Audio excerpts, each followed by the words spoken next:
Antabayan na naman po ang mga balita mula sa iba't ibang rehiyon at lalawigan dito sa Pilipinas para sa ating regional news. Balita mula sa lalawigan sa bawat rehiyon ng ating bayan. Dito sa Ang Pilipinas Ngayon.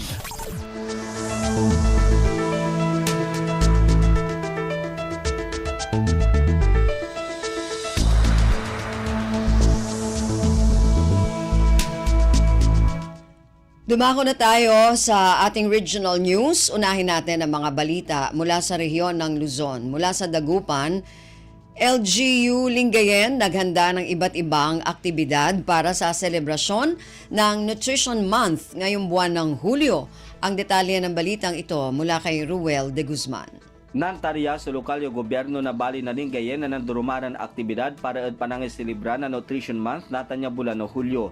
Kaibad sa raya sa Nutrition Lecture para nandurumaran sektor kapara na are matatakan o senior citizens, kalangwaran o kabataan, hypertensive adults, tan are persons with disabilities. Wala mo sa nagawan Zumba competition para amin na residente na abitdan balay. Kabiyangan tuya, ng July 1, walay agawan programa para panaglukas na selebrasyon na bali na Lingayen Nutrition Month.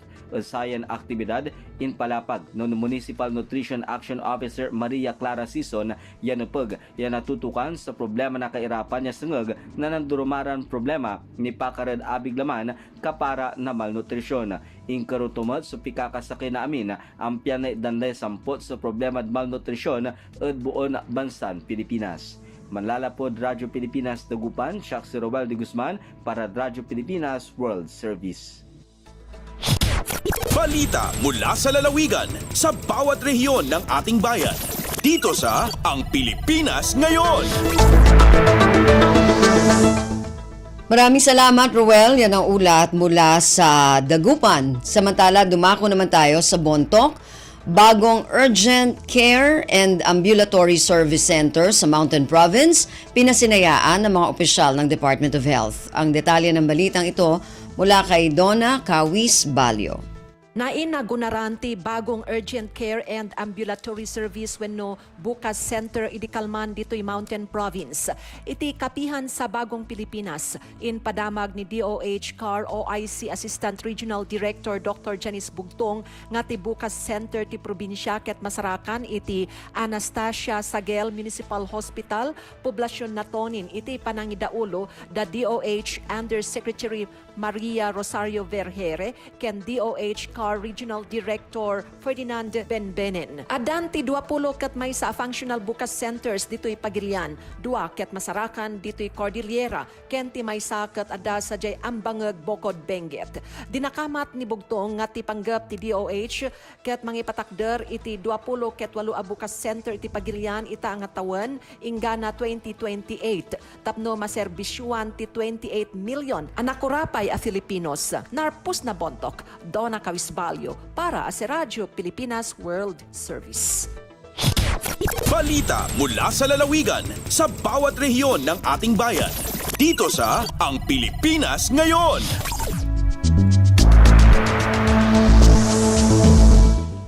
Maraming salamat, Donna. Yan ang ulat mula sa Bontoc. Samantala, dumako naman tayo sa Lucena. Calabarzon nananatiling malaria-free ayon sa Department of Health Region 4A. Ang detalye ng balitang ito mula kay Mara Grezula.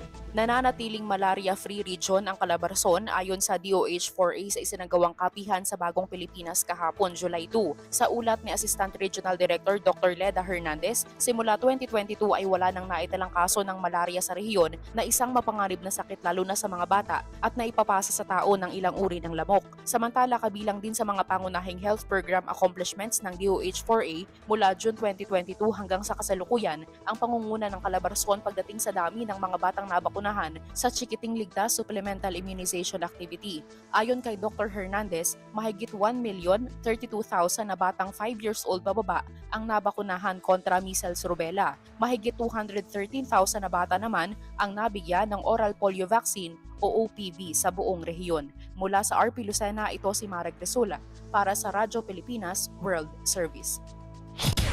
Balita mula sa lalawigan sa bawat rehiyon ng ating bayan. Dito sa Ang Pilipinas Ngayon. Maraming salamat, Mara. Yan ang ulat mula sa Lucena. Samantala, dumako naman tayo sa Palawan. Panibagong 2 water system projects pinasinayaan ng pamahalaang panlalawigan ng Palawan sa munisipyo ng Araceli. Ang detalye ng balitang ito mula kay Gillian Faye Ibanez. Impasinayaan ng kalabas ang Araceli Water Works System sa munisipyo ng Araceli sa pamamagitan niyang Palawan Water iyang pamalaang panlalawigan niyang Palawan. Makon si Araceli Mayor Sucodilia mabuhay din ipapangarap andang munisipyo na magka-potable water o malimpyong tubig nga mamainom ang mga tao nga agaliin sa andang sadiling patubig. Inkunda ang alkalde na aga para tanan na kapag insuportaan niya mga taong proyekto nga dya ay magadayon-dayon ng serbisyo sa andang lugar. Darwa ka water system project ang impasinayaan ang aglabas nga Domingo sa munisipyo ang Araceli, katabid ang San Jose de Oro at Mauringan.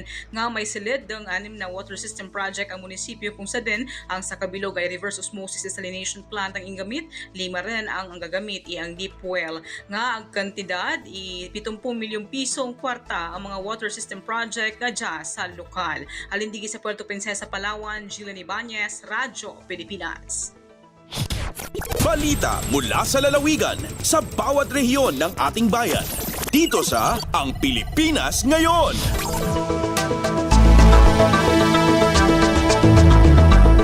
Maraming salamat, Gillian. Yan ang ulat mula sa Palawan at kabuuan na ulat mula sa rehiyon ng Luzon. Samantala, dumako naman tayo sa rehiyon ng Kabisayaan mula sa Calbayog. Konstruksyon ng kalsada na bahagi ng Almagro Circumferential Road natapos na. Ang detalye ng balitang ito mula kay Suzette Pretencio. Nahuman na ang konstruksyon sa kalsada nga parte sa Almagro Circumferential Road sa munisipyo San Almagro, probinsya San Samar. Kaparte ang proyekto sa Tourism Road Infrastructure Program o TRIP nga nagkakantidad sa 4.8 million pesos sa ilarom sa General Appropriations Act o GAA FY 2024. Matikang ang Portland Cement Concrete Pavement o PCCP nga kalsada sa Barangay Poblasyon pakadto sa Sitio Malumlom nga may kahilaba nga 100 meters ngan kahilapad nga 6.1 meters. Sumala sa DPWH Summer 1st ang nasabi nga kalsada in parte sa mas dako nga circumferential road project nga kundiin sa katapusan makonekta ini sa tanan nga barangay sa munisipalidad agud makahatag sa mas madali ngan mas komportable nga pagbiyahe sa mga residente. Dugang pa sa buhatan nga makakabulig liwat ini nga mapaduso ang turismo nga magreresulta sa mas dako nga kita sa bungto. Tikang sa Radyo Pilipinas Calbayog, ini si Suzette Pretencio para sa Radyo Pilipinas World Service. Balita mula sa lalawigan sa bawat rehiyon ng ating bayan. Dito sa Ang Pilipinas Ngayon. Maraming salamat, Suzette. Yan ang ulat mula Calbayog at kabuuan na ulat mula sa rehiyon ng Kabisayaan.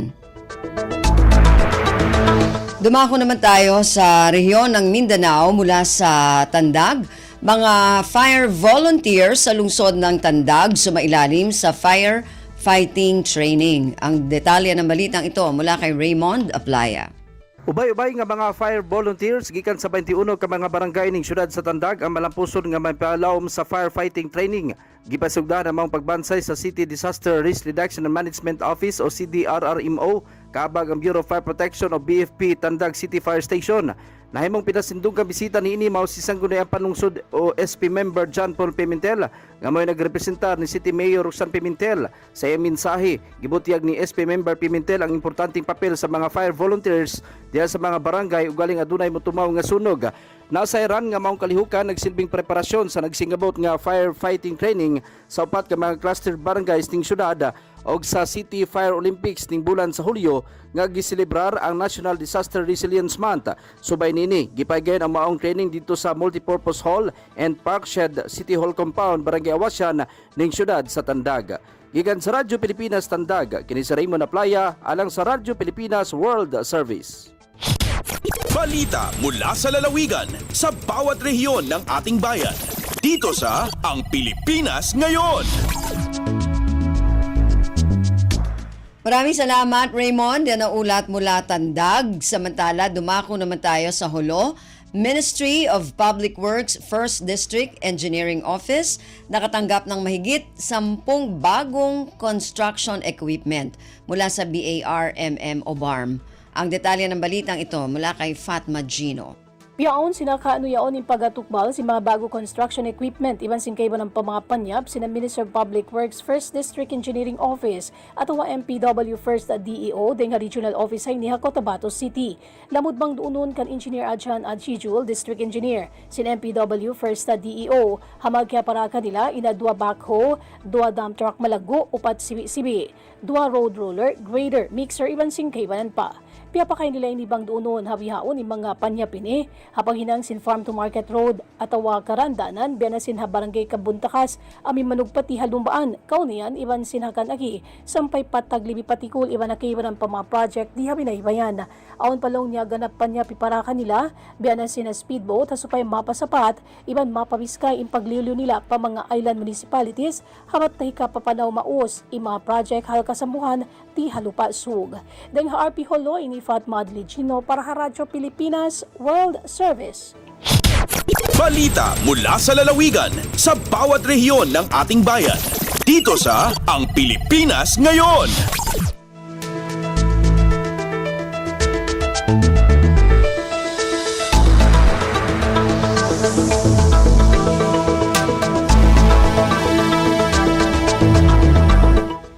Maraming salamat, Fatma. Yan ang ulat mula sa Hulo at kabuuan na ulat mula sa rehiyon ng Mindanao.